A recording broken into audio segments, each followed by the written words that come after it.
My parents announced 2 months ago that they're getting divorced. I, a teen female, did kind of see it coming, but it still makes me sad. My half-sister, 25, has been celebrating ever since she heard. She cheered when our dad told her. She's gloated in my mom's and my faces.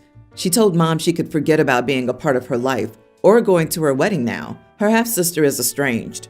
My half-sister always hated that Dad remarried after her mom died when she was a kindergartner, and she said she never wanted to have my mom or me around. She was always praying for the end of the marriage. She used to try to break them up in the past. Dad would get so mad and frustrated with her, but she never let the dream die, and now her dream has come true. The last time Mama or I saw my half-sister was when Dad was moving out. She stopped by briefly and she gloated so much. This was also when she told my mom she was no longer invited to the wedding and would no longer be a part of her life. My mom was upset. Despite my half-sister's dislike of her and constant disrespect, my mom loves her, and she's sad to see it all end before they have a chance to be even friends. However, my mom always wanted to be a part of my half-sister's family. My maternal aunt saw my sister's post on social media about a party she threw, and it turned out she was celebrating the divorce. My parents were upset. I could shrug it off because I knew she'd be so happy about this, and her celebration didn't surprise me at all. But my parents asked me why I was so calm and collected about this. I told them I expected her reaction, and I always knew she wanted this badly. They said they would expect me to be upset. I told them maybe I expected different from her, but I didn't. I pointed out that everyone in her comments knew too. There were loads about how she always called it and how glad they were she got this win. To me, it's so dumb. My aunt confronted me afterward and told me I should be making a bigger deal out of it because it looked like I didn't care about the weird and over-the-top reaction from my half-sister. She said Mom must feel like I don't care about her heartache at all. She said it's tough to see a child she loved and helped raise cheer on the fact that she's getting divorced from Dad. Am I the idiot? Oh God, not the idiot. Your aunt is dead wrong. What your stepsister's doing is very trashy, as is putting personal things on social media. I'm sure that your mother would not want you to do this. Always keep it classy. They're the adults who are having this problem, and it is very sad. I'm sorry, but it's their problem. You're doing everything just right. This will all die down with time.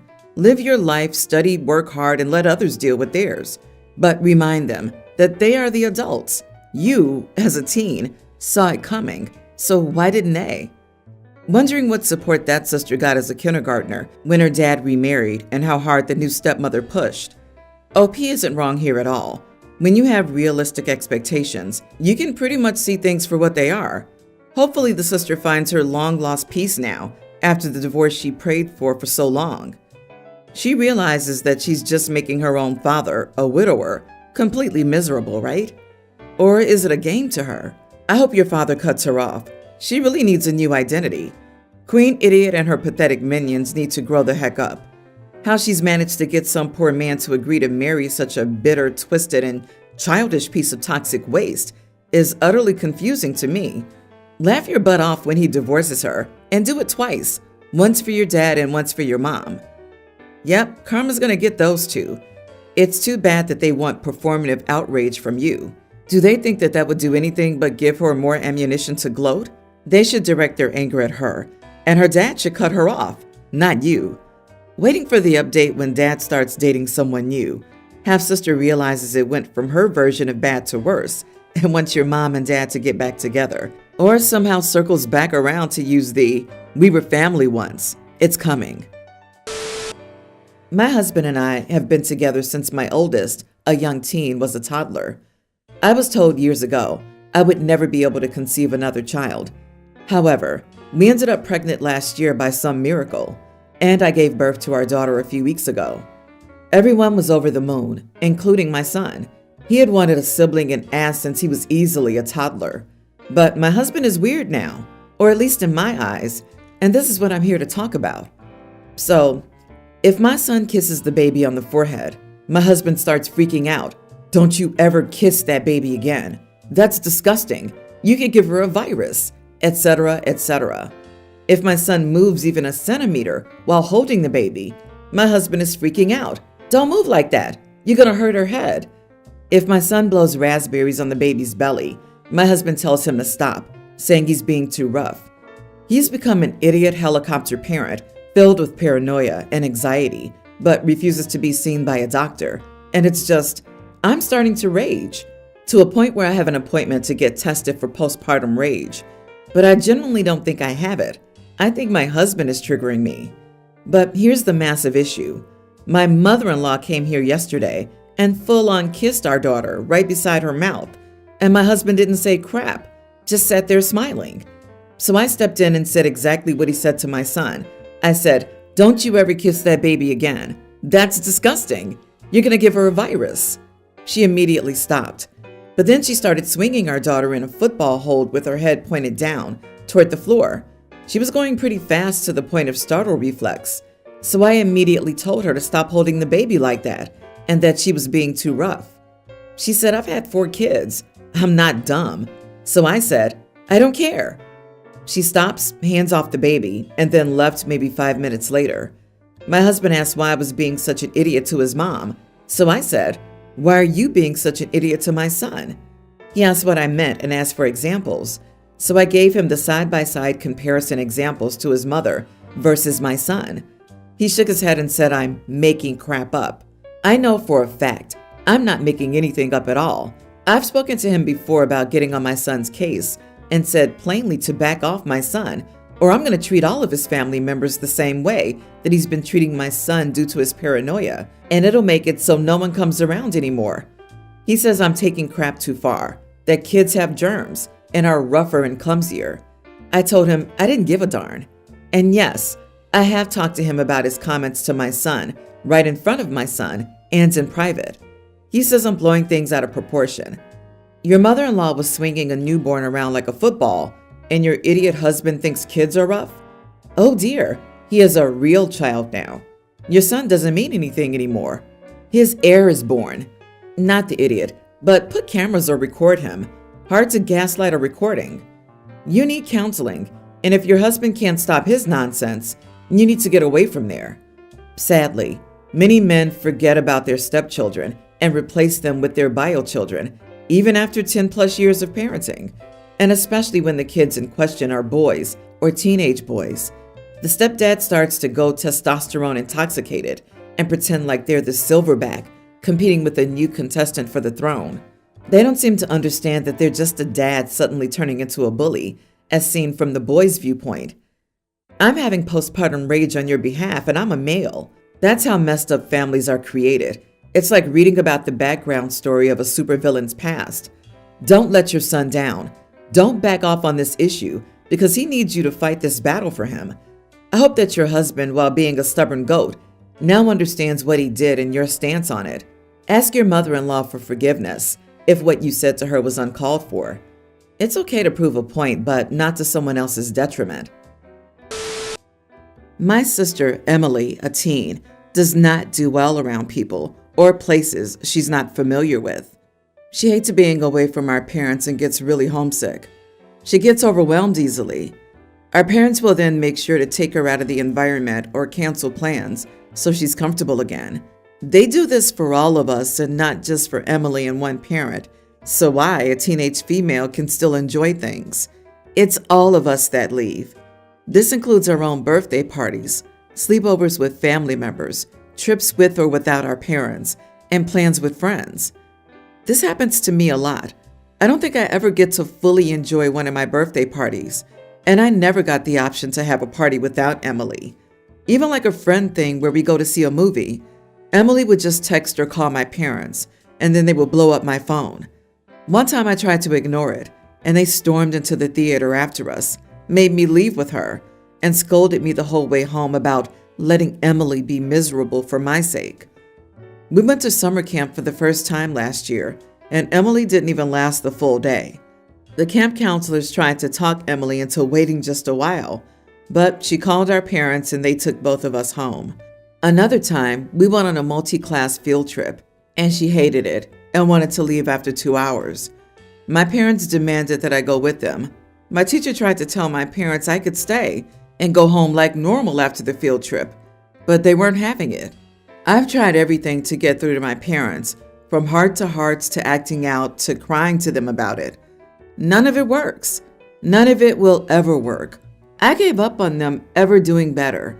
They told me I couldn't make Emily feel like a failure. Sometimes Emily will find out my plans and tell me she's going to ask our parents to let her come. A few times I've told her she sucks and I hate her because she knows she won't stay, but she doesn't care if she ruins my fun. Emily told me our parents told her that a good sibling won't resent their sibling for needing to leave early. I'm so over it all.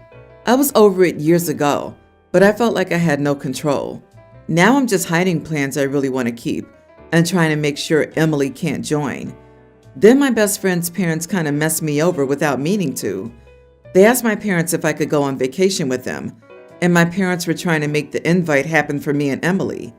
My best friend's parents said no. Then they told me I should tell my best friend's parents that I wanted Emily to come or I wouldn't go. I said no. I told them Emily's the last person I wanted there. They freaked out and said, "We're sisters." And I said she ruins everything fun, and I'm not going to let it happen anymore. They asked me how I could say that, and I told them that because she does. That is something I hate every time I know she'll be included, and I'm not okay with always leaving for her. Am I the idiot? Not the idiot. Your sister sounds infuriating, and so do your parents. You should get to live your life. If she can't handle going and staying for a few hours, she shouldn't go. Your parents are enabling her behavior and their audacity in asking your friend's parents to take your sister as well. Your parents need to understand you are not her emotional support dog, and your life doesn't and shouldn't revolve around your sister. Right? What'll happen when OP goes to college? Do they have to forego college until little sister wants to go? And then she gets to decide where they go to school and must live together? What happens when OP starts her new adult life away from her immediate family? Will they force her to accept little sister once she's graduated? Yes, that likely is their plan. And at the end of the day, all of the issues with your parents and sister aside, you were invited to a vacation by your friend's parents. It is not your parents' call to demand your sister gets to go on someone else's holiday. Whether you wanted Emily there or not, she wasn't invited. It's someone else's darn vacation, for goodness sake. They're being ridiculous. There's clearly something not okay with your sister, but that's not a you problem and shouldn't be a you problem. The number one rule in our house, me 48 male and my wife 46, is not dating until you're 16.